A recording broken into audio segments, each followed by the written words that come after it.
Hi everyone, welcome back to our English channel tell English. ఈరోజు వీడియోలో రోజు మనం మాట్లాడుకునే కొన్ని తెలుగు సెంటెన్స్ని ఇంగ్లీష్లో ఎలా మాట్లాడాలో చూద్దాం. ఫర్ ఎగ్జాంపుల్, కోపం తెచ్చుకోవడానికి ఏముంది అక్కడ, నువ్వు చాలా మారిపోయావు, నేను వెళ్ళలేకపోయాను, ఇలాంటివన్నీ కూడా ఎలా చెప్పాలో చూద్దాం. వీడియో ఎక్కడ స్కిప్ చేయకుండా ఎండ్ వరకు చూడండి. నచ్చితే లైక్ చేయండి, సబ్స్క్రైబ్ చేసుకోవడం మర్చిపోవద్దు. ఇప్పుడు ఫస్ట్ సెంటెన్స్ ఏంటో చూద్దాం.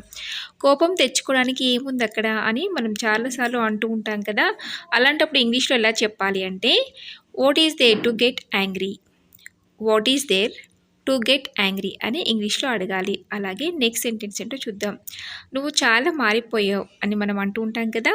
అలాంటప్పుడు ఇంగ్లీష్లో you have changed a lot, you have changed a lot అని ఇంగ్లీష్లో చెప్పాలి. అలాగే ఆమెకి ఏం కావాలి అని ఇంగ్లీష్లో అడగడానికి what does she want, what does she want అని అడగాలి. అలాగే మాతో రండి, మీరు కూడా మాతో రండి లేదా మాతో రండి అని అంటూ ఉంటాం కదా. అలాంటప్పుడు come with us, come with us అని చెప్పాలి. అలాగే అతను ఎక్కడ ఉంటాడు అని ఎవరైనా అడగాలి అనుకోండి. అలాంటప్పుడు where does he live, where does he live అని అడగాలి. అలాగే మీరు మార్కెట్కి వెళ్తారా అని ఇంగ్లీష్లో అడగడానికి will you go to market, will you go to market అని అడగాలి. అలాగే నేను వెళ్ళలేకపోయాను, నాకు వీలు పడలేదు, నేను వెళ్ళలేకపోయాను అంటూ ఉంటాం కదా. అలాంటప్పుడు I could not go, I could not go అని చెప్పాలి.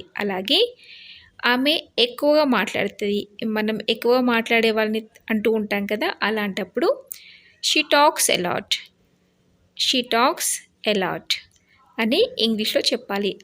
చూసారు కదా, ఇవన్నీ కూడా రోజు మనం ఏదో ఒక సందర్భంలో యూజ్ చేసే సెంటెన్సెస్. మీరు కూడా నోట్ చేసుకొని అవసరాన్ని బట్టి యూజ్ చేయండి. మనం ఇంగ్లీష్లో మాట్లాడడానికి ఎక్కువగా ప్రాక్టీస్ చేస్తూ ఉండాలి.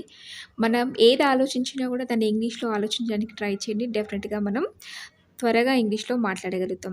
మీకు ఇది నచ్చింది అనుకుంటున్నాను. నచ్చితే లైక్ చేయండి, మీ ఫ్రెండ్స్కి షేర్ చేయండి. ఇలాంటి మరెన్నో వీడియోస్ కోసం ఛానల్ని సబ్స్క్రైబ్ చేసుకోవడం మాత్రం అస్సలు మర్చిపోద్దు. మరొక యూస్ఫుల్ వీడియోతో మేము ఉంటాను. Thank you for watching.